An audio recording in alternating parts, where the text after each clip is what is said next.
Bueno, vamos a dar comienzo entonces, Dale. en honor a los que están. Bien.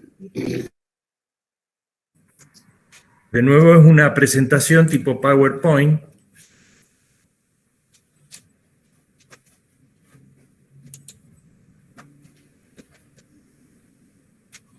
Sugiero, perdón, Daniel, Sí. sugeriría que cortemos los micrófonos Bueno, bien. para evitar que en algún momento tengamos reingreso de señal cuando tú hables Ok. y que lo prendamos cuando venga el momento de las preguntas, el que le vas dando la palabra. Bueno, vamos.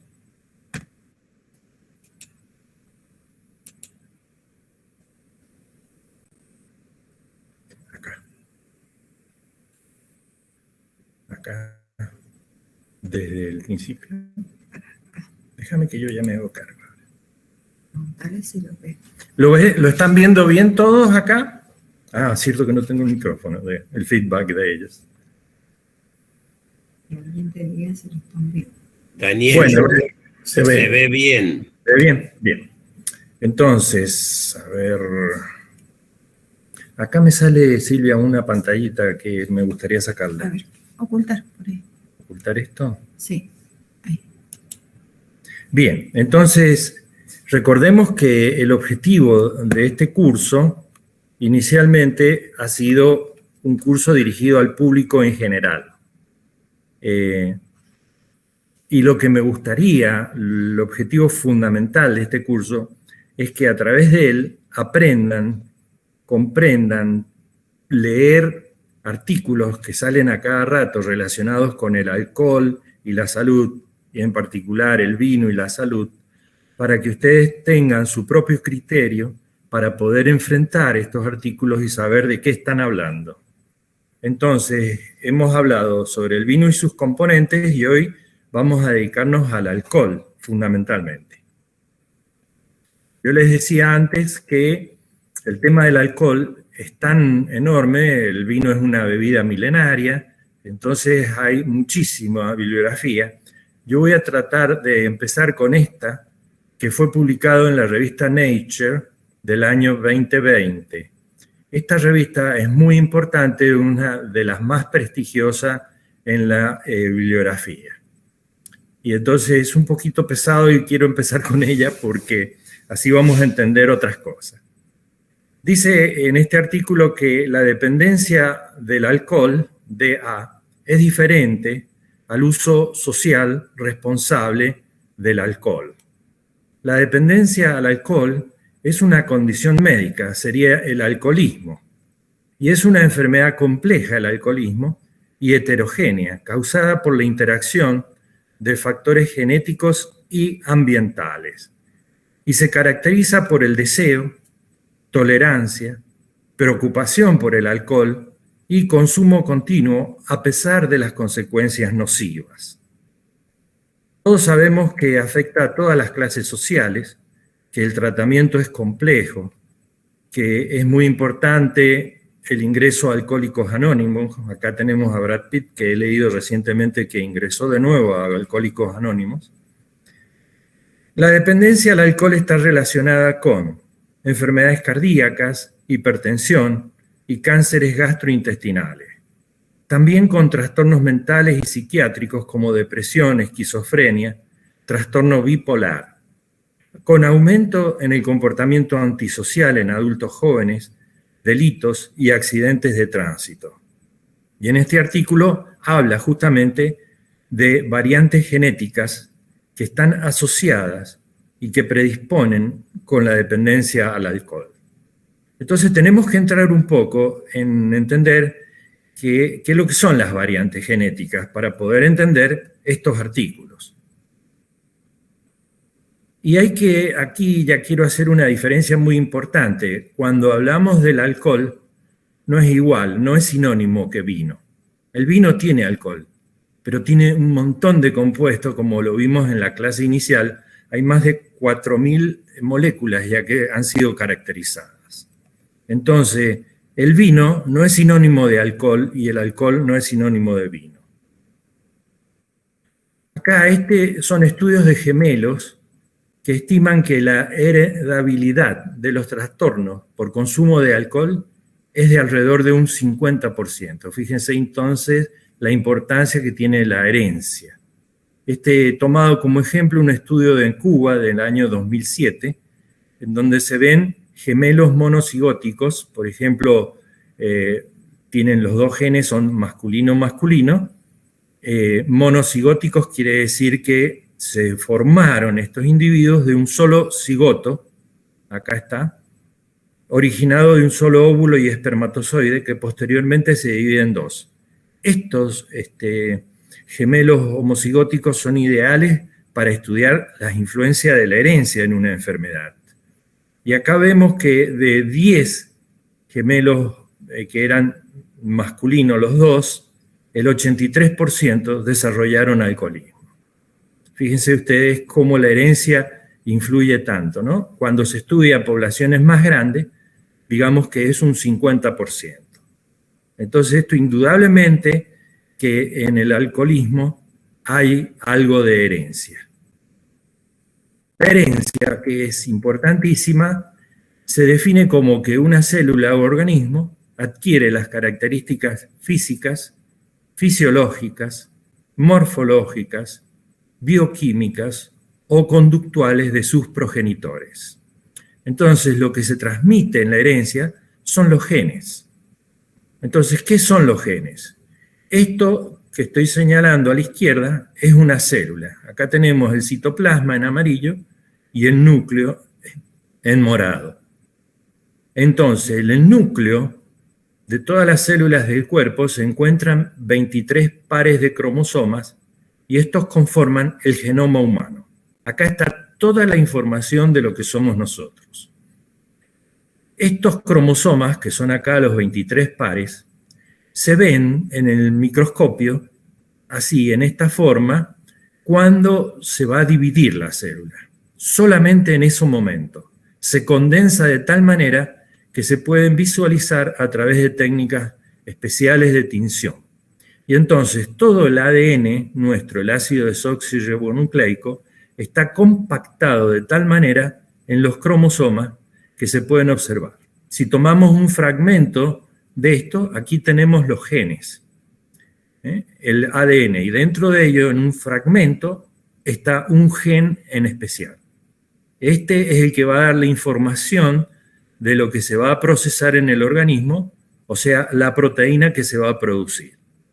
Bueno, acá les muestro nada más que a manera de ejemplo, no quiero entrar más en detalle de la herencia, pero que entendamos entonces qué son los genes y qué es lo que es la herencia. ¿Cuál es la importancia de esto? Es para conocer cómo funciona la dependencia al alcohol y el riesgo de padecer enfermedades, incluido el cáncer. Entonces dijimos que dentro de la célula nosotros tenemos todo el material genético. Acá está compactado, normalmente no está así. Normalmente está relajado, está todo mezclado, no se pueden ver los genes, ni los cromosomas en la célula. Aquí cuando tenemos el ADN, se procesa en el núcleo para formar un RNA mensajero que sale del núcleo y va a formar las proteínas. La secuencia de ADN de un gen se puede alterar de varias formas. Y entonces aquí hablamos de variantes genéticas, también conocidas como mutaciones, que pueden tener diversos efectos sobre la salud según dónde se produzca la mutación y por último si altera realmente esa mutación la función de las proteínas. Entonces, la vía principal de descomposición del etanol es hacia acetaldehído. Y esto lo hace una enzima que se llama alcohol deshidrogenasa.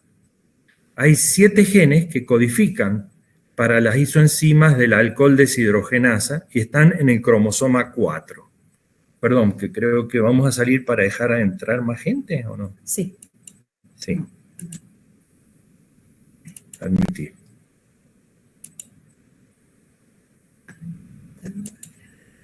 Bien.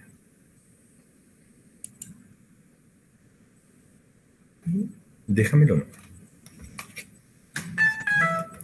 Entonces, dijimos que la vía principal de descomposición del etanol es hacia acetaldehído, y esto lo hace una enzima, o sea, una proteína que está codificada en nuestros genes y que se llama alcohol deshidrogenasa. ¿Qué son las enzimas? Son proteínas que transforman una sustancia en otra. Y hay 7 genes que codifican para las isoenzimas alcohol deshidrogenasa y se sabe que están en el cromosoma 4. Esta es la principal acción de las enzimas y los genes que codifican. Pero el acetaldehído en concentraciones altas sostenido es tóxico. Y entonces entra otro sistema de enzimas que se llama aldehído deshidrogenasa, que transforman el acetaldehído en acetato. Bien, entonces ustedes me dirán, ¿por qué no pasamos directamente del etanol al acetato? Bueno, nuestra evolución ha hecho que haya estos 2 pasos en la descomposición del etanol. Y esto es fundamental, entonces. La alcohol deshidrogenasa, el etanol a acetaldehído y el acetaldehído a acetato. ¿Qué pasa? ¿Quiere entrar más gente? Sí.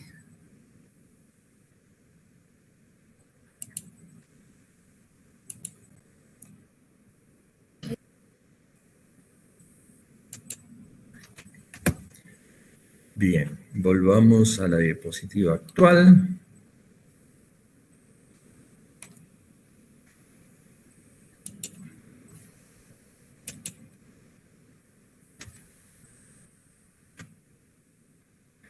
Bien, todo este mecanismo metabólico está perfectamente estudiado. En el hígado es donde ocurre la mayor transformación del etanol a acetato y a través del acetaldehído como paso intermedio. Entonces, yo no voy a entrar, por supuesto, en detalles de esto porque son las rutas bioquímicas que están muy estudiadas. Lo que tienen que saber ustedes es que el etanol, por acción de una enzima codificada por 7 genes, pasa a acetaldehído. El acetaldehído es el primer metabolito del etanol. Los conocimientos experimentales relacionan al acetaldehído con los efectos euforizantes del alcohol y con la capacidad de esta droga de establecer un patrón de consumo repetido. Y después, en la última clase, vamos a ver que también se lo ha relacionado con daños al ADN, o sea, al ácido desoxirribonucleico. Estas son el gen del alcohol deshidrogenasa, que dijimos que son 7, acá tienen los nombres, no necesitan por supuesto saberlos, pero sí es importante que sepan que la mayoría de ellos están en el hígado, que es nuestro primer lugar donde llega el etanol para ser transformado. Pero vamos a ver que no es tan así, sino que hay otros lugares, como el pulmón, también tiene enzimas que descomponen. La alcohol deshidrogenasa descompone el etanol en acetaldehído. Están en el estómago, en la córnea, en varios tejidos, incluyendo el cerebro, ya lo vamos a ver, y en el estómago. Entonces, en esta publicación de Nature, volvamos de nuevo, dice que la dependencia al alcohol, que es el uso diferente al uso social responsable del alcohol, que hay variantes genéticas que están asociadas con la dependencia al alcohol, que regulan coordinadamente los genes del alcohol deshidrogenasa en tejidos gastrointestinales y adiposos, y que estos tejidos son distintos a los sitios primarios de absorción del alcohol, que es el estómago, y del metabolismo del alcohol, que es el hígado. En realidad, lo que quiere este trabajo mostrar es cómo dentro de la célula el ADN, que está relajado, se contacta sitios específicos de uno con el otro. Y entonces hay genes que se conversan entre ellos para decir, hay que activarse este gen o tiene que desactivarse este gen. Y entonces que la dependencia al alcohol han visto que se regula coordinadamente en el tejido gastrointestinal y adiposo, y no así en el estómago y en el hígado. Entonces, dijimos más temprano que la variante genética o mutación es un cambio en la secuencia del ADN de la célula. Cuando hablamos entonces de polimorfismo, muchas formas, quiere decir que a nivel del gen ocurre cuando una secuencia particular de un ADN puede haber más de una forma. Existen 2 o más genotipos en una población. Y existe el polimorfismo en la enzima alcohol deshidrogenasa, que recordemos que transforma el etanol en acetaldehído y puede producir importantes diferencias en los niveles de etanol en sangre. El menor nivel de expresión de esta enzima en mujeres propicia mayores concentraciones de etanol en las mujeres que en varones ante consumos idénticos. Vamos a aceptar a alguien también que quiere seguir entrando.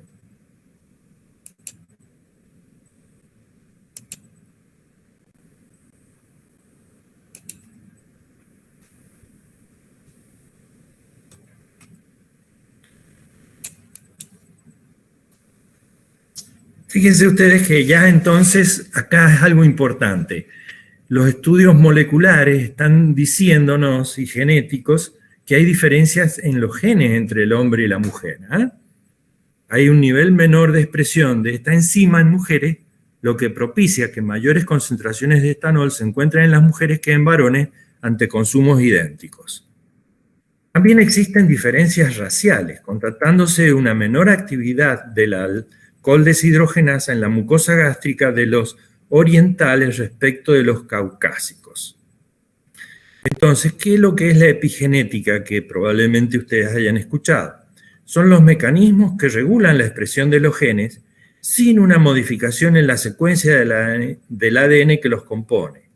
Entonces, establece la relación entre las influencias genéticas y ambientales que determinan en última instancia el fenotipo. El fenotipo es lo que nosotros somos en un momento determinado, que es como consecuencia de nuestros genes más los cambios ambientales que estamos sufriendo. En dónde estamos viviendo, qué comemos, cómo nos comportamos, etc. Este es un trabajo muy interesante que apareció en un Indian Psychiatry Journal del 2014. Y habla sobre la variante atípica de la aldehído deshidrogenasa.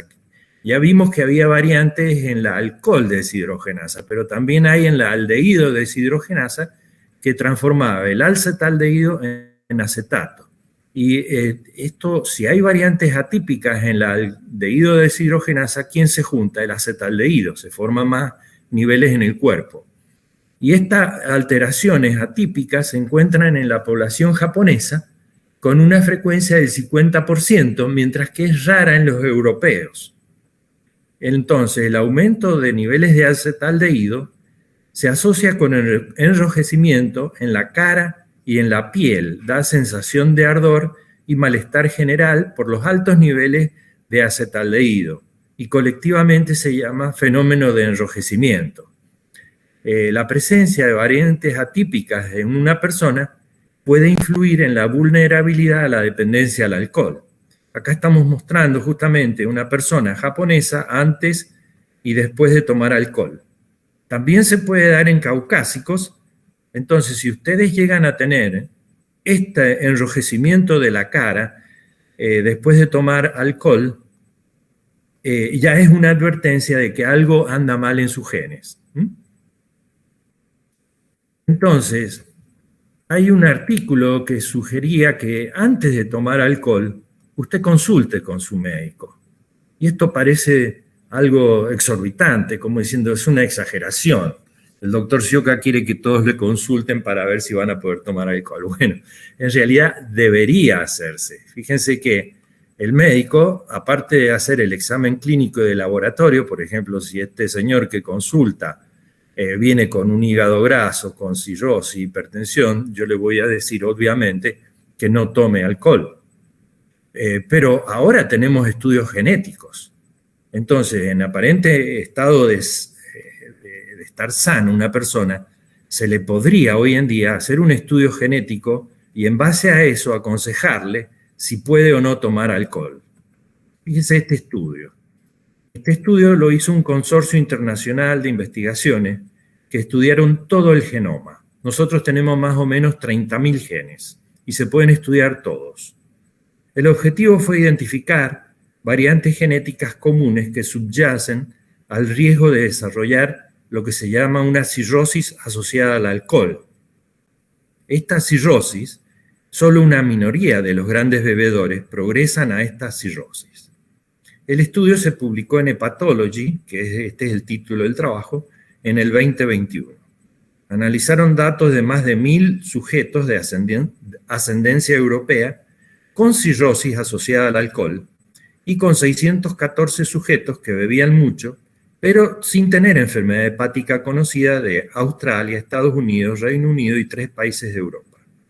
La conclusión de este estudio que identificó un gen que se llama FAF2, que está asociado con un riesgo reducido de cirrosis asociada al alcohol entre los bebedores empedernidos. O sea, fíjense que todos eran bebedores empedernidos, pero aquellos que tenían este gen específicamente tenían un menor riesgo de desarrollar cirrosis asociada al alcohol. Entonces, no estamos lejos de poder hacer estudios genéticos que nos van a predecir si una persona va a sufrir o no trastornos por el alcohol. Esta foto que saqué en el laboratorio, justamente puse una gradilla de 100 mililitros y acá un vaso. Con 100 mililitros llevamos a esta cantidad del vaso, de la copa. ¿Qué dice nuestro buen criterio? Beber siempre con moderación, que es una copa llena hasta 250 mililitros. Estos son 100 mililitros, 250 es una copa bastante llena. La Organización Mundial de la Salud dice que un vino de 13 grados tendría que consumir algo menos de 2 copas diarias para las mujeres y de 3 copas diarias para los hombres. Por supuesto, tomando personas adultas. Esto vamos a ver que está actualmente en discusión. Yo mandé un correo electrónico a la Organización Mundial de la Salud presentándome y diciéndole que iba a hacer este curso, que ellos me aconsejaran o que me dijeran cuáles son las pautas que toma actualmente la Organización Mundial de la Salud. Lo mandé hace más de 2 semanas y no me han contestado. Lo que les quiero presentar ahora es cuánto tiempo dura un vino abierto. Y ustedes me dirán, ¿para qué trae esto? Es porque a veces, cuando estamos solos o con pocos bebedores, nosotros abrimos un vino y decimos, el vino se está oxigenando, tengo que tomármelo entero. Bueno, no es tan así. Nosotros, ¿cuánto tiempo dura un vino abierto? Si tomamos ya nuestra ración de alcohol, estamos con poca gente o estamos solos, entonces un vino blanco lo volvemos a tapar, lo volvemos a la heladera y puede durar de 3 a 5 días. Un tinto de 2 a 3 días, un vino dulce, fíjense, hasta 14 días, esto yo no lo sabía, y los champán y espumantes un solo día. Y esto es porque al destaparlo y se oxigena van cambiando las características organolépticas del vino. Todas las propiedades del vino van cambiando. Entonces volvamos al vino. Como esta charla también tiene como difusión introducir a la gente a cómo se va formando esta bebida tan maravillosa, veamos qué es lo que es el despalillado y estrujado. Acá en esta bodega que visité, esto es un portón enorme, y acá viene el camión, pone toda la uva aquí, se va llevando a través de este sistema, y entonces se hace el despalillado. ¿Qué significa esto? El despalillado y estrujado. Estamos en el paso 2. Se eliminan los raspones escobajos de los racimos, reduce la astringencia y aumenta el color. O sea, si entran los escobajos y los racimos a formar parte de la uva, va a ser más astringente. El despalillado disminuye las levaduras endógenas, es decir que los palillos, los escobajos, los raspones tienen levaduras y quedan solamente las levaduras que están en la uva. ¿Qué son las levaduras? Son hongos con predominio de una fase unicelular en su ciclo de vida. Es un microorganismo, no es una bacteria, no es un virus, son hongos. Y esos están aquí, ya vienen en la uva. Después se hace el estrujado o pisado, que da origen al mosto, que es el jugo de uva. Se extraen sustancias de la piel de la uva, se transfieren microorganismos endémicos del mosto y se aireará el medio, permitiendo que empiece la fermentación. En la clase anterior dijimos que más o menos 100 kilos de uva daban 50 a 70 litros de mosto. En los vinos tintos hay una masa de ollejos puestos en flotación sobre el mosto, formando el denominado sombrero, que sirve de soporte a las levaduras. Aquí se lo ve justamente, la persona está justamente estrujando acá y se ven todavía algunos granos de uva. Se forma el sombrero. Esto, después del estrujado, entonces pasa el mosto a los tanques de fermentación o tanques de maceración para el comienzo de la maceración. Aquí hay máquinas en esta bodega que hacen el estrujado, son grandes bodegas, y los transfieren a estos tanques de acero inoxidable. Y aquí comienza, entonces hemos visto la vendimia, el despalillado estrujado, y pasamos a la maceración. Durante la maceración el mosto fermenta o macera temporalmente antes de la fermentación alcohólica, en presencia de los ollejos, pepitas, y esto se hace de 1 a 4 semanas. Esto, disculpen los enólogos, pero lo tengo que decir porque en esta clase es interesante, hay gente que no conoce sobre el vino.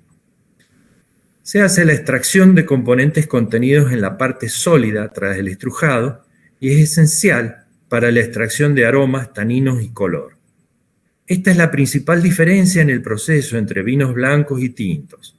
La maceración en los blancos se hace sin ollejos, rabillos y pepitas, pero algunos blancos pueden elaborarse de manera muy parecida a los tintos, en contacto con sus ollejos antes de la fermentación para obtener mayor complejidad aromática y cuerpo.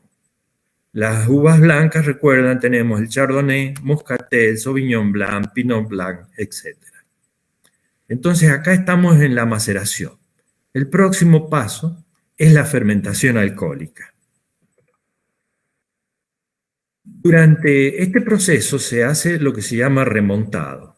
Es la extracción del mosto de la parte inferior hasta la parte superior del tanque. Entonces se remoja, acá lo están viendo, el sombrero, se homogeniza la mezcla y se airea el medio. Estos son procesos fundamentales en la elaboración del vino. Se realizan cuando el mosto y el ollejo están en los depósitos en el momento en que se están llevando a cabo los procesos fermentativos. Entonces, después pasamos a la fermentación alcohólica. Tras el incubado del mosto se produce una rápida multiplicación de los microorganismos, comenzando la fermentación alcohólica a partir de las 8 a 12 horas de cultivo, si este ronda los 25 grados, el caso del vino tinto, o las 20-24 horas, si este ronda los 18 grados en los vinos blancos. La siembra es un paso opcional en regiones vitivinícolas frías con temperaturas muy bajas que limitan el crecimiento de las levaduras endógenas que están en la piel de la uva. Es decir, en la siembra se esforzar el inicio de la fermentación agregando levaduras que se impondrán sobre la flora indígena. Entonces, las levaduras permiten que los azúcares de la uva se transformen en etanol y anhídrido carbónico. Una vez fermentado, la cantidad de azúcar residual que queda en el vino determina la sequedad del vino. Los vinos secos contienen la menor cantidad de azúcar, mientras que los vinos dulces y afrutados contienen más azúcar. Los vinos que han fermentado completamente y se han calmado no tienen esto, que es el dióxido de carbono. Bueno, estas son las famosas levaduras, Son organismos entonces que en su mayor parte de la vida son unicelulares. Acá tienen vistos al microscopio. ¿Y qué es lo que hacen en la fermentación alcohólica? Producen que el azúcar pase a etanol y anhídrido carbónico. Esto que voy a mostrarle ahora me encantó. Dice, la reina de las levaduras de vinificación es la Saccharomyces cerevisiae, descubierta en el proceso de producción de la cerveza. Su nombre significa algo así como hongo de la cerveza que come azúcar. Una vez que el mosto de uva se coloca en los depósitos donde se vinificará, que pueden ser tanques, piletas, etc., Comienza la tensa espera del enólogo aguardando el arranque del festín de las levaduras, que es la fermentación alcohólica. Es preciosa esta frase. Las levaduras, gracias a sus enzimas, producen alcohol etílico, dióxido de carbono y calor, además de otros compuestos que ya los vimos en la clase anterior, el ácido acético, el láctico, etc. Se trata de un complejo proceso que fue analizado por Louis Pasteur en 1856. La Saccharomyces cerevisiae tiene una membrana resistente al alcohol. Recién cuando llega a 16 grados de alcohol, se destruye su membrana y muere, y forma parte del vino. Incluso hoy en día se está haciendo ingeniería genética para las levaduras para hacerlas más resistentes, etc. Bueno, todo esto, el festín de las levaduras, va a producir etanol en un 12 a un 15%. Más de eso ya muere. Sigamos entonces, después de la fermentación alcohólica viene el descube del vino de yema. Estamos en el paso 5. Se separan los sólidos ollejos o pieles del líquido, que sería el vino. Los sólidos pasan a denominarse orujos. Los que han visitado una bodega habrán visto que quedan estos secos ya, los orujos. Entonces, ¿qué es lo que es el vino yema? Es el obtenido del escurrido natural. El descubado es una operación que tras la fermentación alcohólica vacía la cuba mediante el trasiego del vino a otro depósito o a barricas para separarlo de los orujos, obteniendo así el llamado vino de yema. En cambio, lo que quedó como sólido se hace el prensado del sombrero. La prensa sirve para extraer el vino restante en los ollejos por presión y se obtiene así el llamado vino de prensa. El próximo paso es la fermentación maloláctica, en donde el ácido málico pasa a formar ácido láctico más anhídrido carbónico, y esto lo hacen bacterias, no ya hongos, sino bacterias lácticas. La fermentación maloláctica, proceso que corrige la acidez, llevada a cabo por bacterias lácticas, transforma el ácido málico, que le da un sabor herbáceo o verde, que está presente en el vino, y se transforma en ácido láctico, que tiene un sabor más agradable y mejor aroma. Hay bodegas que inoculan estas bacterias lácticas. Por otro lado, hay otro paso importante en la elaboración del vino, es la adición de sulfuroso. El anhídrido sulfuroso es un gas con propiedades conservantes. El método más cómodo y utilizado es agregar metabisulfito potásico, que es un polvo cristalino, que controla microorganismos no deseados y evita oxidaciones. La dosis máxima permitida de agregado de sulfuroso varía según el tipo de vino. Una cierta cantidad de sulfitos garantiza la calidad del vino. Están presentes de manera natural en el vino, procedentes de la uva. Aplicado en los mostos es capaz de ejercer un efecto selectivo, permitiendo el inicio de la fermentación alcohólica, pero no por el momento de la fermentación maloláctica. Se pueden agregar después de la fermentación maloláctica en vinos tintos. Puede afectar el aroma y sabor. El enólogo toma la decisión y encuentra la mejor combinación posible a la hora de agregar los sulfitos, el sulfuroso. Ustedes vean en los vinos blancos, muchos dicen contiene sulfitos.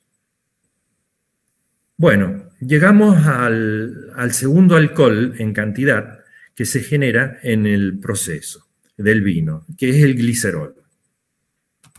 El glicerol, una vez... acá lo tenemos al glicerol, en una copa, es lo que forma, cuando ustedes mueven, es un alcohol más pesado, da la lágrima que se le llama. Este glicerol se metaboliza en el hígado y los riñones. Se absorbe rápidamente, casi por completo, en el tracto gastrointestinal. Desde allí se distribuye en el agua corporal y se metaboliza. Después de la fosforilación y oxidación, el glicerol se utiliza como sustrato energético a través de la glucólisis, participa en la formación de nuevos azúcares y de nuevos lípidos. El glicerol se oxida extensamente y se exhala como dióxido de carbono y se excreta en cantidades mínimas por la orina o las heces.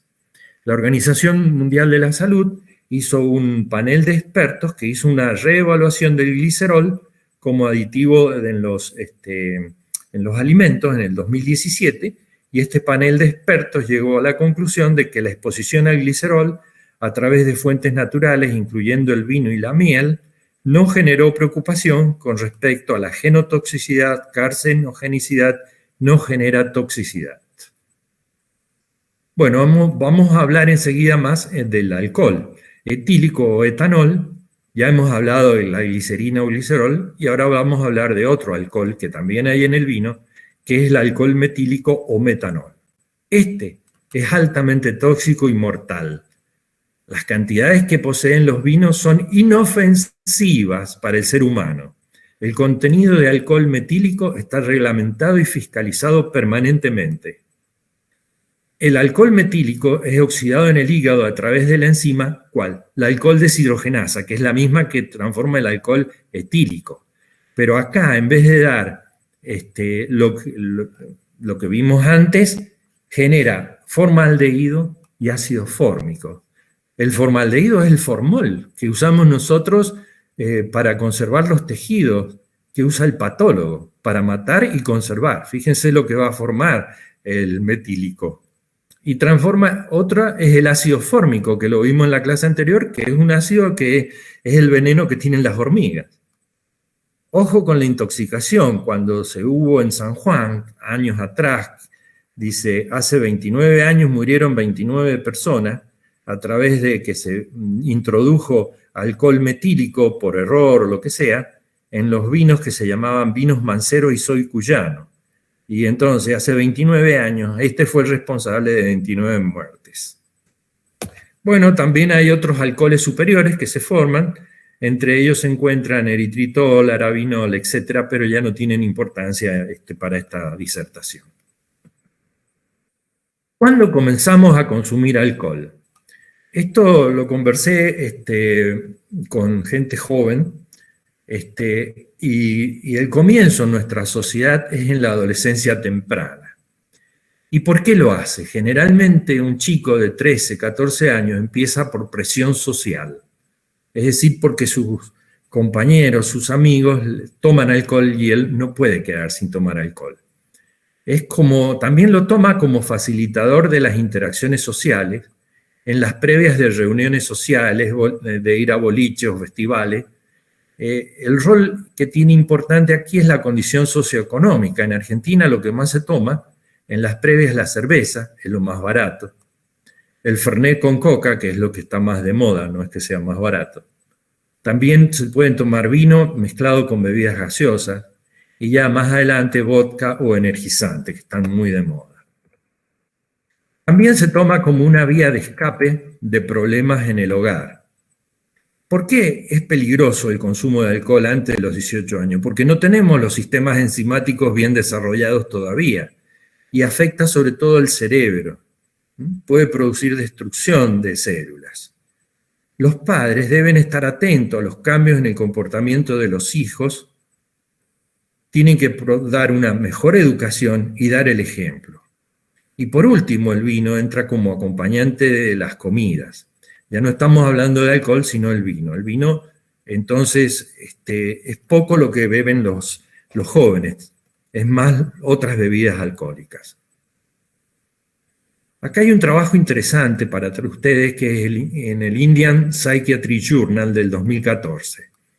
Dice, el consumo prolongado de bebidas alcohólicas, incluso si se inicia para aliviar la culpa y la ansiedad, a menudo produce ansiedad y un tono depresivo en el temperamento. Es decir, se hace un círculo vicioso del consumo de drogas y de alcohol. El abuso y la dependencia del alcohol se relacionan con altos niveles de neuroticismo, angustia, ansiedad, inseguridad, acentuada preocupación y búsqueda de emociones y bajos niveles de escrupulosidad y bajos niveles de amabilidad.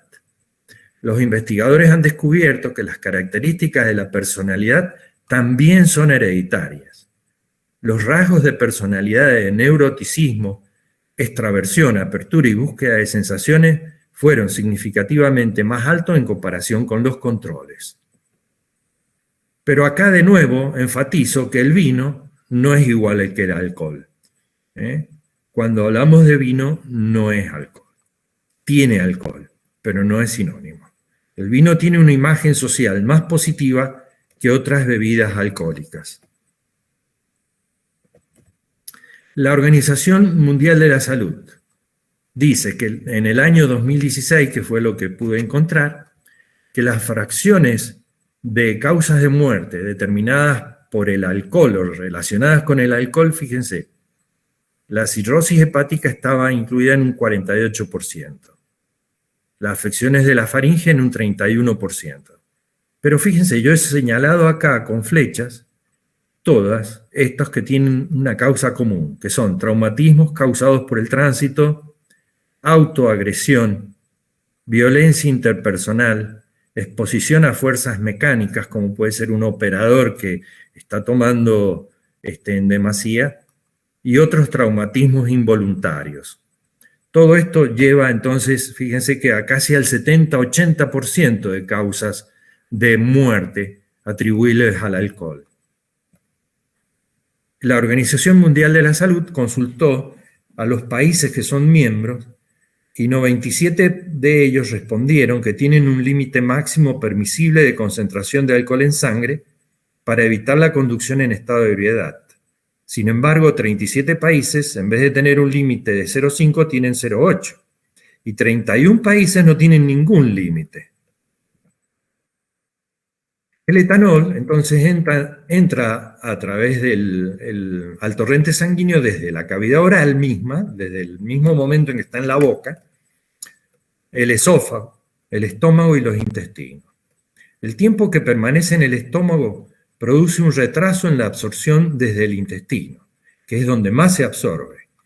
Entonces, si permanece más en el estómago, no se absorben tanto en el intestino, y permite su metabolismo a través de las enzimas del estómago.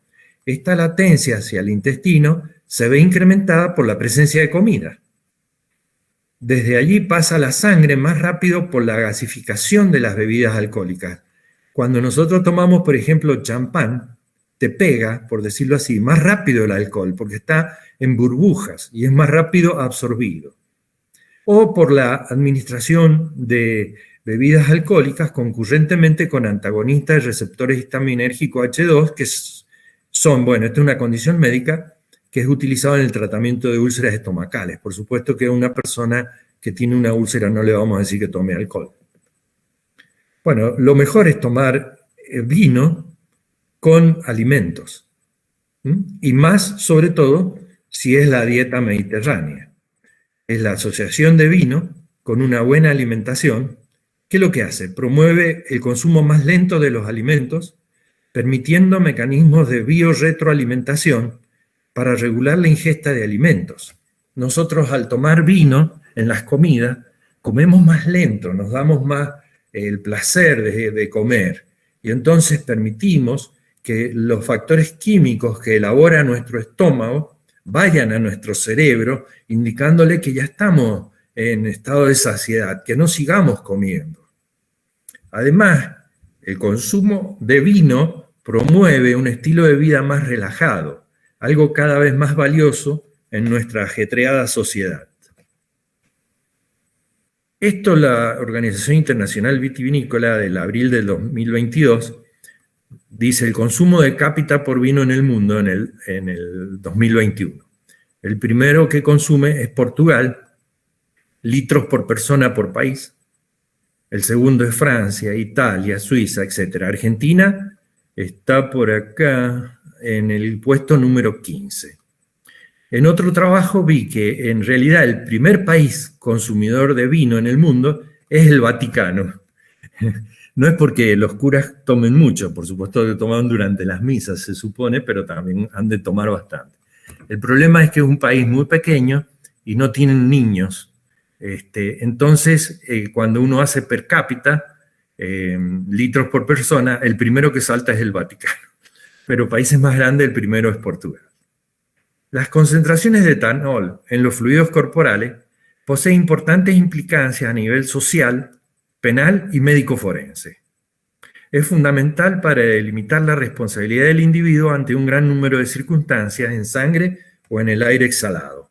Sabemos que en un vehículo particular, en Argentina, en Mendoza, es 0,5 gramos por litro, y la gente que trabaja en transportes públicos de carga 0 gramos por litro. Esto es la curva de concentración tiempo del alcohol en la sangre y en el aliento. Si ustedes toman un vaso, una copa de vino grande, alta, fíjense cómo a la media hora tienen las máximas concentraciones. Empieza a bajar en el tiempo, a los 60 minutos, y baja bastante a, sería 1, 2, 3, 4, a las 5 horas. Pero hay todavía en sangre, ¿eh? Y en el aliento es más rápido. Esto se hizo, de acuerdo a los hábitos dietéticos de los italianos, se ven las concentraciones de alcohol en sangre después de beber una copa de vino. Si están en ayuno y toman la copa de vino, fíjense, los niveles en sangre son altísimos. En cambio, si lo hacen durante una comida, aquí, fíjense cómo han bajado.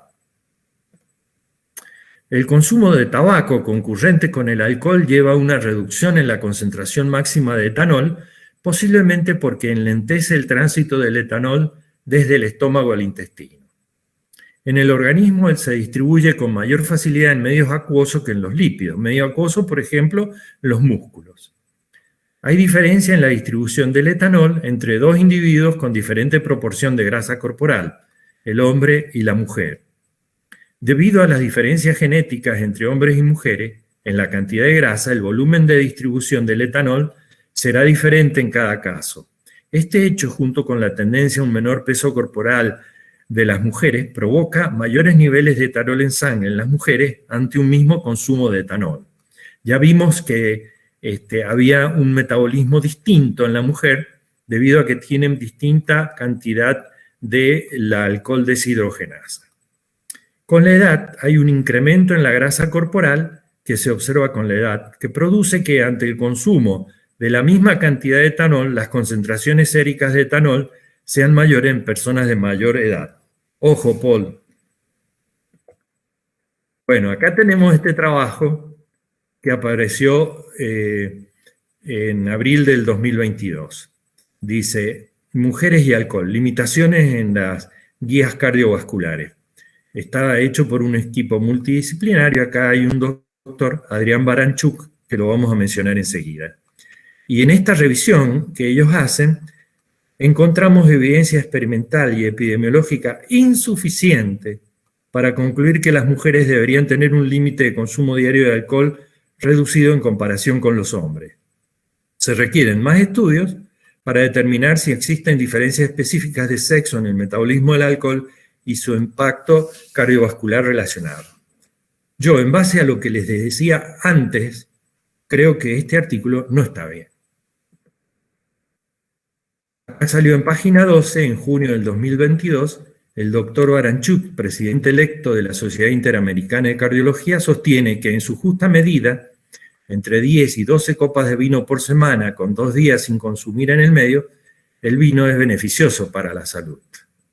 El etanol, cuando se toma en pocas cantidades, tiene beneficios, vasodilatación, disminuye el colesterol, mejora la sensibilidad a insulina, etc. Entonces dice que no debería haber segregación por género. La dosis recomendada para el hombre y la mujer tendría que ser la misma. Yo creo que no. Baranchuk acá también derriba la distinción entre vinos caros y baratos. Más allá del sabor que puede llevar uno u otro, dice desde la mirada médica, tomar un vaso de tetra o una copa del más exclusivo es lo mismo.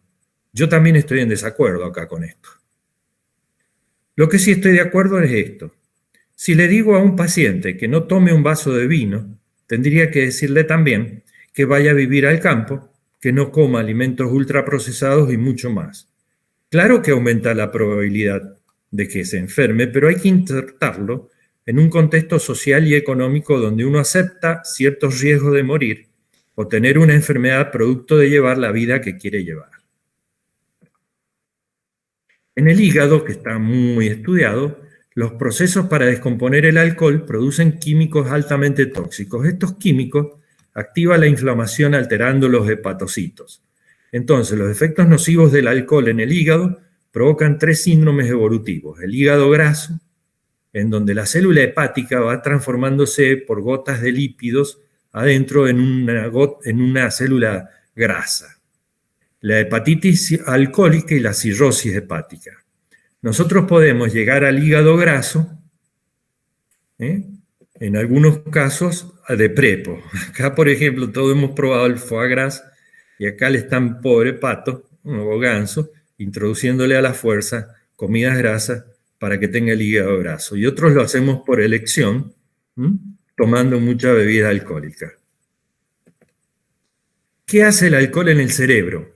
Se ha estudiado perfectamente todo lo que pasa. En el cerebro, la alcohol deshidrogenasa está concentrada en neuronas de la corteza cerebral, el hipotálamo, el tallo infundibular de la hipófisis y fibras de Purkinje del cerebelo. Cuando desaparece el alcohol, puede haber resaca. Y hay un dicho que dice, dar el pelo del perro que te mordió. Bueno, esto me pareció interesante, lo encontré en un trabajo inglés, norteamericano, y hay otros que dicen que, bueno, para la resaca es mejor no tomar nada, y dice que sí, que hay que dar un poquito de lo mismo que tomo. Personas con dependencia al alcohol llegan a depender del etanol hasta el 50% para obtener su ingesta calórica diaria. Vimos que el alcohol puede suplementar a otras comidas para que dar energía al cuerpo. Entonces, por eso es que muchos de los alcohólicos, ustedes van a ver que son flacos, porque están consumiendo la grasa, no comen bien y consumen del etanol su ingesta calórica diaria. ¿Qué pasa en el cerebro? La capacidad adictiva del alcohol y otras drogas se basa en su capacidad para potenciar la transmisión dopaminérgica. Ya vamos a ver bien qué es esto. Centro fundamental del sistema de recompensa. Esto es muy interesante. ¿Qué es lo que es el sistema de recompensa? Este sistema se encuentra modulado por diferentes sistemas de neurotransmisores como el opioide y el serotoninérgico. Es decir, en nuestro cerebro nosotros tenemos neuronas. Las neuronas se comunican entre sí por impulsos nerviosos. Y esos impulsos nerviosos, cuando una neurona encuentra otra, va a dar origen a que salga un neurotransmisor. En este caso, lo que se libera aquí, está en muchísimo aumento y simplificado, la dopamina. La dopamina encuentra en el otro lado el receptor dopaminérgico y ahí se va la señal a la siguiente neurona. Entonces se ha descrito los que se llaman neuronas del placer. Influyen sobre la memoria y el aprendizaje. El individuo recuerda y repite las acciones que le generan placer y evita aquellas que le producen desagrado. Y eso se encuentra aquí, justamente el sistema mesolímbico, que está acá a la base del cerebro y que va transmitiendo sensaciones placenteras a todo lo que es la corteza prefrontal. El sistema de recompensa se activa por estímulos o acciones que generan placer. Tiene una función adaptativa, genera placer realizar actividades relacionadas con la supervivencia. Por ejemplo, comer alimentos deliciosos, tener relaciones sexuales, actúa frente a otras acciones gratificantes como los juegos, ir de compras, hacer deportes, consumir alcohol, drogas, fumar, etc. En muchos casos este sistema se activa ya al pensar en la recompensa que se pretende obtener. ¿Dónde hay alteración en el sistema de recompensa? Han sido relacionadas con enfermedades como la depresión, la esquizofrenia, trastorno bipolar, la adicción a diversas drogas, alcohol y juegos monetarios. Aquí la motivación cumple un papel imprescindible en el sistema de recompensa. Antes de disfrutar de la recompensa, el individuo debe sentirse motivado a realizar acciones que tienen como finalidad la obtención de la recompensa. Esta corteza que dijimos prefrontal, es importante área de nuestro cerebro, se encarga del control cognitivo, del conocimiento, entre los que se incluyen la resolución de problemas, la toma de decisiones o la atención. Entonces, cuando tenemos en sangre de 0,3 a 0,6 gramos por litro, tenemos la sensación de euforia, mayor interacción social.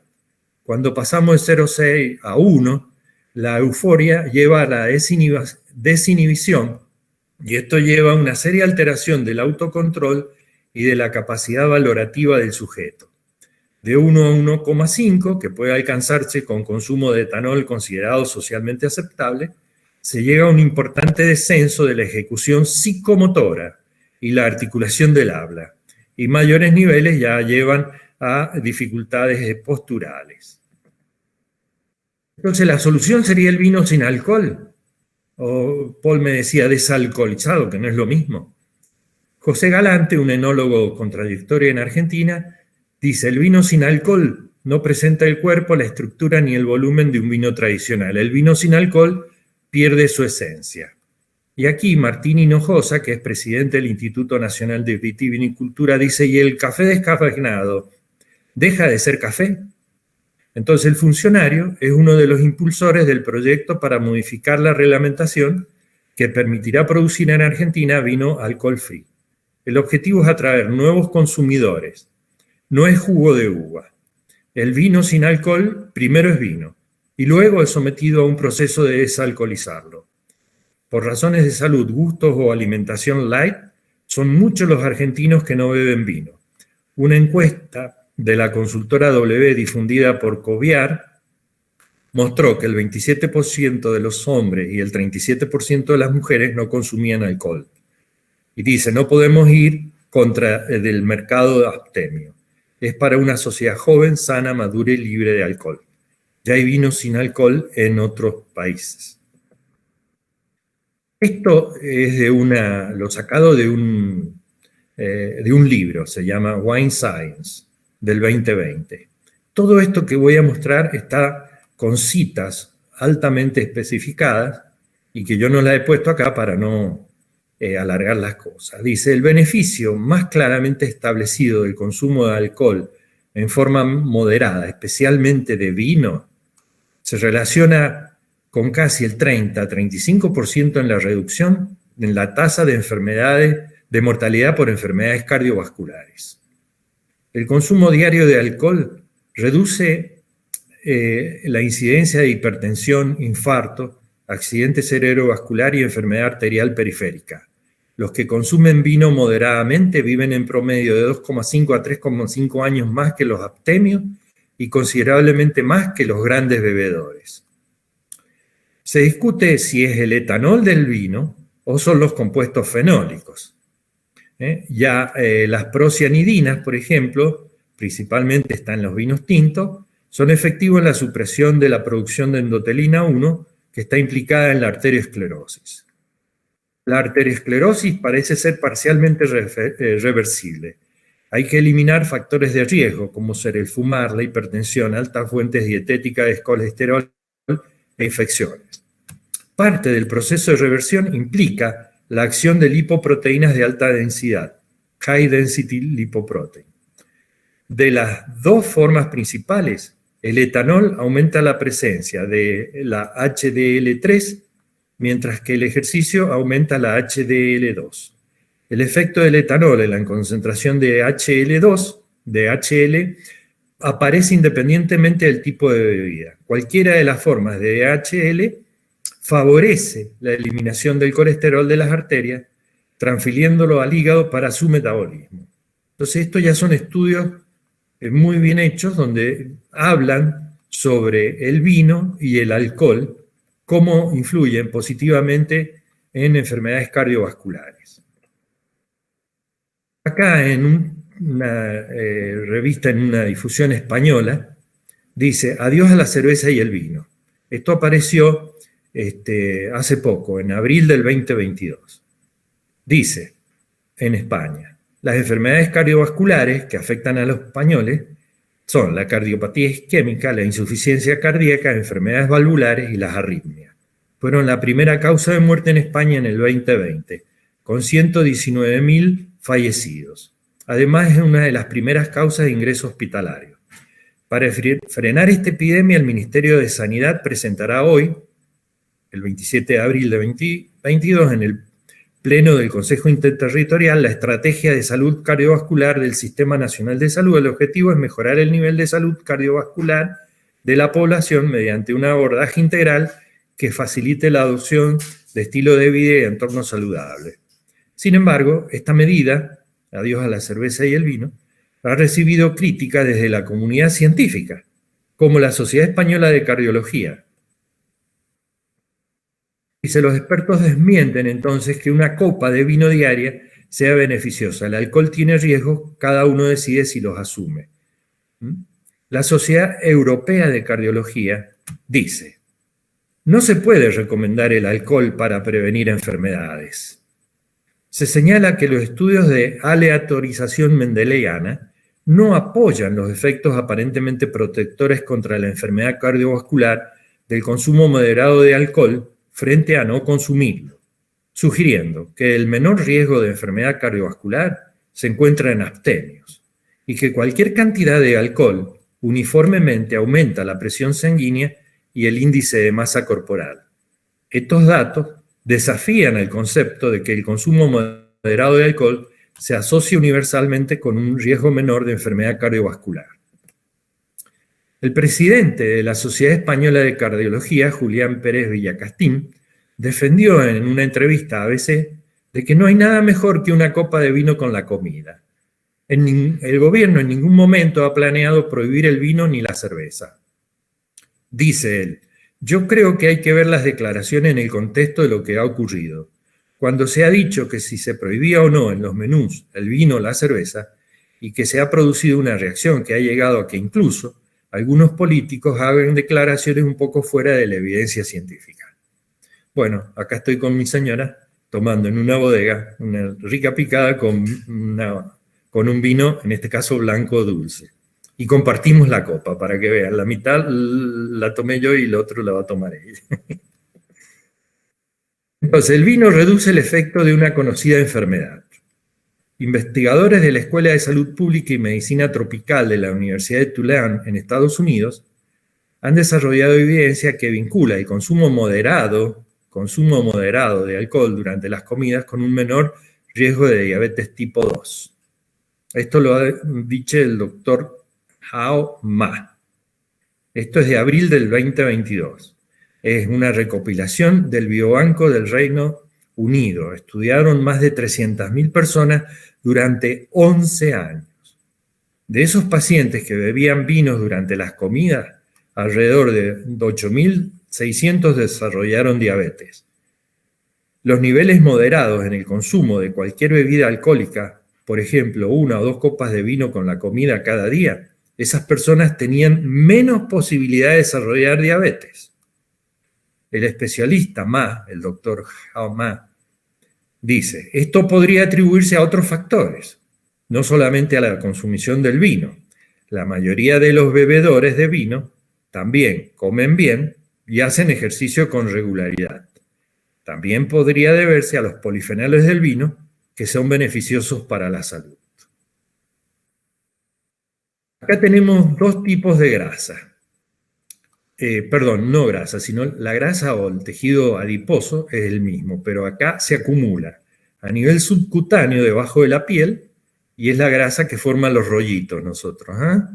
Pero hay otra grasa que está dentro de nuestro cuerpo y se llama grasa visceral. Esta acumulación de grasa alrededor de las vísceras, por ejemplo, del riñón, de los intestinos, del mismo corazón, fíjense, el consumo de bebidas alcohólicas, junto con una dieta deficiente y un estilo de vida sedentario, se asocia con altos niveles de grasa visceral. Esta grasa agrava el riesgo de desarrollar cardiopatías, diabetes tipo 2, hipertensión, mayor colesterol o problemas respiratorios. Recordemos, bebidas alcohólicas, dieta deficiente y estilo de vida sedentario.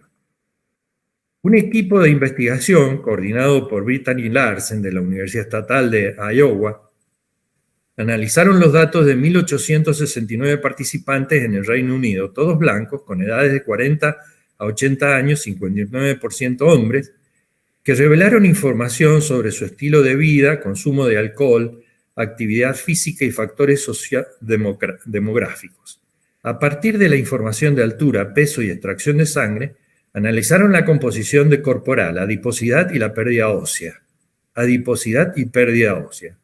Y su relación con el consumo de determinados tipos de alcohol. Y esto es bueno porque distinguieron el uso de cerveza, del vino tinto, de vino blanco champán o de licores, etc. Y este es el trabajo en inglés. Fue publicado en Obesity Science and Practice del 2022. Advierte que el consumo de cerveza y licores está relacionado con niveles elevados de grasa en el abdomen, mientras que beber vino no muestra esta asociación e incluso puede tener un efecto protector.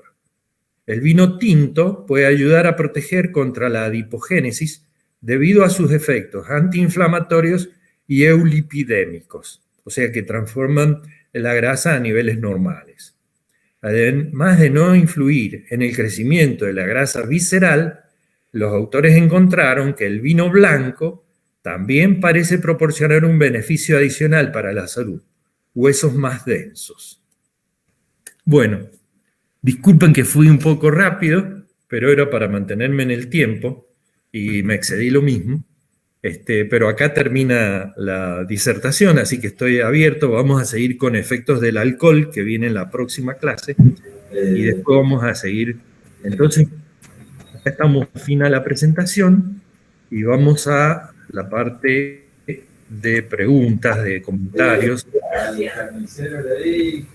Doctor, muy interesante, muchas gracias, muy didáctico y claro. Hay un punto que yo veo que no se tratan en varios de los análisis y sin embargo lo mencionaste recién en tu explicación, es el tema del placer. Yo creo que una persona cuando toma vino o cuando no lo toma, digamos, eso tiene una relación con su estado de ánimo.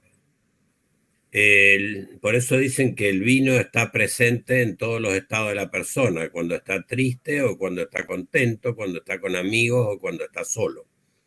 Ahora, yo creo que una persona toma cosas que le gustan y eso tiene un efecto también, digamos, para la salud. Y en general, cuando yo veo las estadísticas que están tomando, voy a decirlo de una manera medio brutal, están tomando huesos, grasas, músculos y demás cuestiones, y no el estado de ánimo.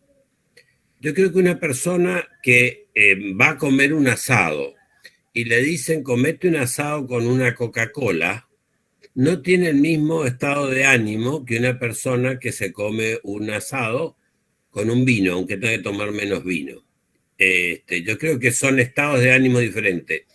Y que la persona que incurre en un proceso, digamos, de exceso, está propenso a cualquier exceso, sea un exceso de velocidad, sea un exceso de ingesta de alcohol, un proceso de mandarse medicación en exceso para llegar tranquilo al trabajo y se toma hasta el cartón de la caja de Clonagin, o una cosa así por el estilo. O sea, no es neutro el estado de ánimo de la persona. Si yo estoy feliz, estoy más sano. Y totalmente. Si yo estoy triste, estoy más enfermo. Independientemente de cómo tenga el índice de alcohol en sangre. Eso estamos hablando dentro de los rangos normales. Exacto. Obviamente, si me pongo como ternero agarrado de una cuba de vino o de lo que sea, estamos hablando de otra cosa. Ya esa persona está enferma, como muy bien describías al principio.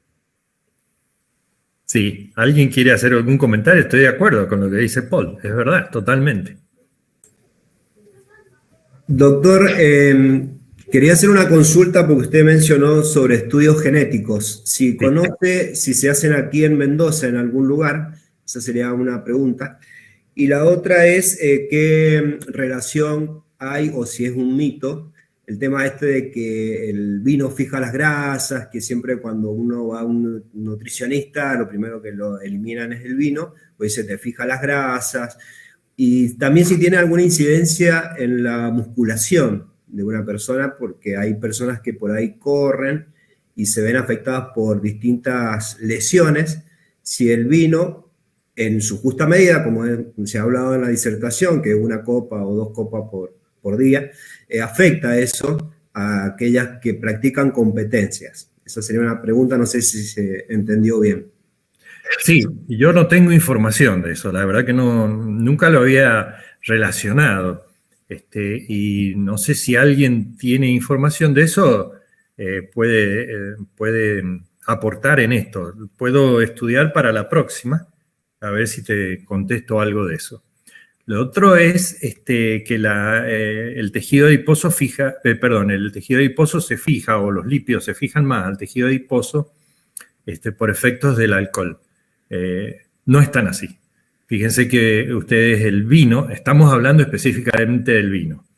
El vino tiene un montón de compuestos, hablamos de que tiene más de 4.000. Y cuando uno lo toma al vino, hay estudios que dicen que mejora la adiposidad, sobre todo en las grasas más malas, que son las grasas que se nos fijan adentro de nuestro cuerpo, las que están dándonos la panza, digamos. Esa es la peor grasa. Entonces, la cerveza es una de las peores para eso. Observen cómo están los alemanes después de unos años. En cambio, fíjense que la gente que consume más vinos en países europeos como Francia, España, Italia, no tienen tantas panzas. Cuando uno va allá a visitarlos lo ve distinto. Y en general los argentinos, bueno, ahora que corremos la coneja estamos más delgados también, pero en general no hay tanta obesidad aquí. Y yo creo que el vino facilita que no se fijen tanto las grasas, y lo ha demostrado ese trabajo muy bueno. Y no me acuerdo, vos al principio me hiciste otra pregunta, que no me acuerdo si la contesté. Si se hacen estudios genéticos aquí en Mendoza. Mirá, en Mendoza no, se hacen en Buenos Aires. Yo entré porque me interesó saber si se hacen estudios. Sí, se hacen en Buenos Aires, pero el problema, como te digo, son más o menos 30.000 los genes. Y por ahora los que ellos están informando son genes relacionados con enfermedades más serias, no con el alcoholismo.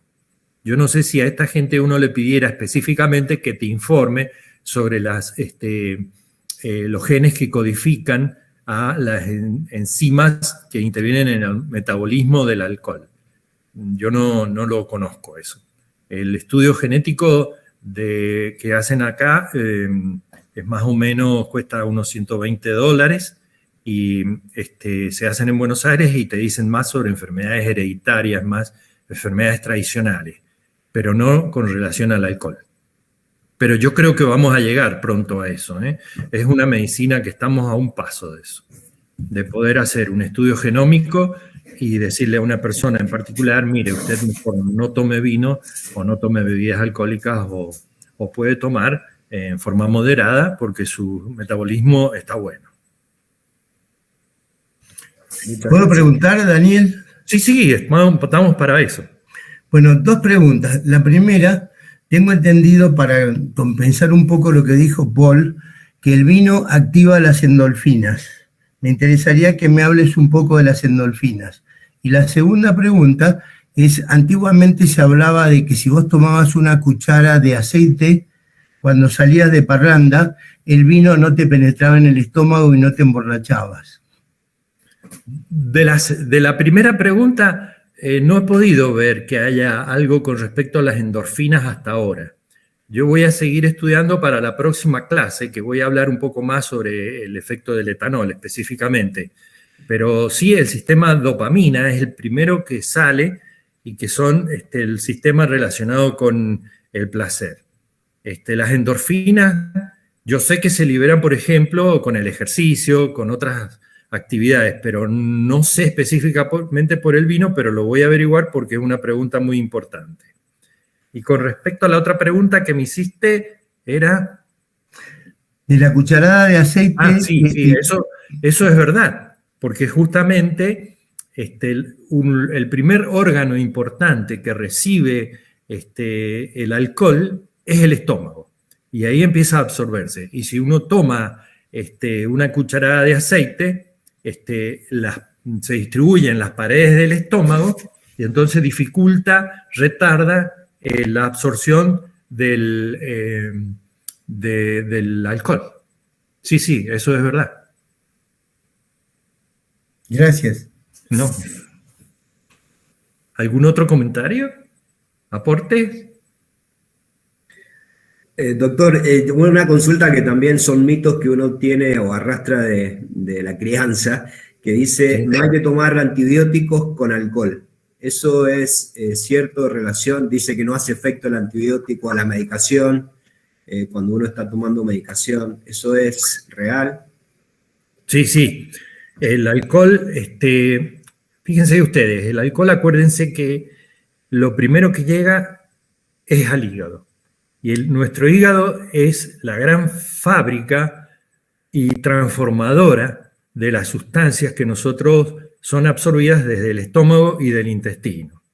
Y entonces empiezan a competir en los sistemas enzimáticos, lo que va a transformar el alcohol con otros, en la misma célula, en el mismo hepatocito, con otras sustancias que se están ingiriendo. Y puede potenciar negativamente el efecto, sobre todo si usted toma antihistamínicos que producen sueño y consume vino, aumenta mucho más el efecto depresor sobre el sistema nervioso central. O sea que si usted toma medicamentos es mejor no tomar vino, no tomar ninguna bebida alcohólica en general, porque la bebida alcohólica es un estrés para el hígado que tiene, y es el primero que dice tengo que metabolizar esto, y tiene que transformarlo. Y más del 90% del alcohol se transforma en el hígado. Y el hígado entonces deja de, o tiene menos competencia para metabolizar las otras sustancias que se están siendo absorbidas del intestino o del estómago. Muchas gracias, doctor. Una pregunta más, Daniel. Sí. Una de las cosas que he visto también discutir mucho es el tema, llamémosle así, iniciático. Los que somos viejos, papá nos servía el agua, pues se comía con agua, no con todas las cosas raras que se dan ahora, y le iba poniendo una gotita, 2 gotitas, 3 gotitas, especialmente de vino tinto, hasta que uno ya era, entre comillas, adulto, y ahí ya uno podía llegar a tomar vino puro delante de los padres. Eso al margen de que uno, como con el cigarrillo, se escondiera en el kiosco de la esquina y tratara de tomar algo, de hacer alguna otra pillería por el estilo. ¿No es peligroso decir que uno no toma vino hasta los 18 y a los 18 menos 1, uno es incapaz y a los 18 más 1, uno está habilitado sin haber hecho un proceso de, diría, de introducción, cuando en la alimentación desde un bebé vamos cambiando la forma como come, la forma como hace popó y demás cuestiones? O sea, hay un proceso de iniciación y educación. Yo creo que, digamos, la educación es fundamental. Y mi padre, me acuerdo que nos daba un poquito de vino tinto con soda, para que le diera un color a la soda. Y eso a nosotros nos sacó un poco la curiosidad de que ellos podían tomar algo que nosotros no podíamos, y que era prohibido, y entonces todo eso prohibido tiene un atractivo para romper esas reglas justamente, más que en el niño, en la adolescencia sobre todo, ¿no? Pero hoy en día se dice que es mejor no darle nada, no dar nada. Hablarlo mucho más, explicarle que su cuerpo todavía no está preparado para el consumo de bebidas alcohólicas y evitar, pero lamentablemente ya a partir de los 13 años los chicos están tomando bebidas, sobre todo cuando se acercan a los 15, quieren ir a cumpleaños, es ahí donde está el mayor peligro. Y como vos decís, no hay una edad exacta de decir, bueno, a los 18 años y un día ya están maduras sus enzimas hepáticas, o sea que puede tomar. No es así. Es una cuestión de maduración. Recordemos que nuestro cuerpo nosotros nacemos y creemos que nos hacemos grandes y nuestros cuerpos están ya funcionando a full capacity, la capacidad total, digamos, y no es así. Hay muchos órganos en nosotros que no están bien desarrollados. Uno de ellos es justamente el cerebro. Y se dice que el alcohol afecta mucho más y puede llegar a matar neuronas en nuestro cerebro. Entonces no se aconseja la bebida alcohólica en personas jóvenes. ¿Y cuánto es lo joven que uno es? Bueno, vamos a ver, ya estoy estudiando para la próxima charla, un trabajo muy interesante que recomiendan no tomar alcohol hasta los 39 años. Fíjense ustedes. Ya lo vamos a ver en profundidad ese tema en la clase que viene. ¿Hola? ¿Siguen ahí? No sé si sí. me escuchan. Ah, sí, sí. Perfectamente bien, doctor. Bueno, entonces que yo les voy a mandar, les vamos a ir mandando, que la próxima clase va a ser el jueves 18. Bueno, Laura, sí. ¿Por qué no dices qué es lo que se ha trabajado para que tengamos disponible el material del doctor? Perfecto. Hemos grabado la conferencia del doctor y vamos a insertarle también el PDF que, aunque todos lo tengamos, para que luego les vamos a mandar el link. Ingresen al canal de YouTube del Foro Mundial de Cooperativas Vitivinícolas y puedan ver tanto esta conferencia como la anterior, con entrada libre y con acceso absolutamente libre para que puedan escuchar la exposición y por supuesto también las preguntas. Y también para que nuestros amigos europeos o los del hemisferio norte en realidad puedan acceder a esta charla que por el tema del horario no han podido estar, pero tienen mucho interés de participar. Así que simplemente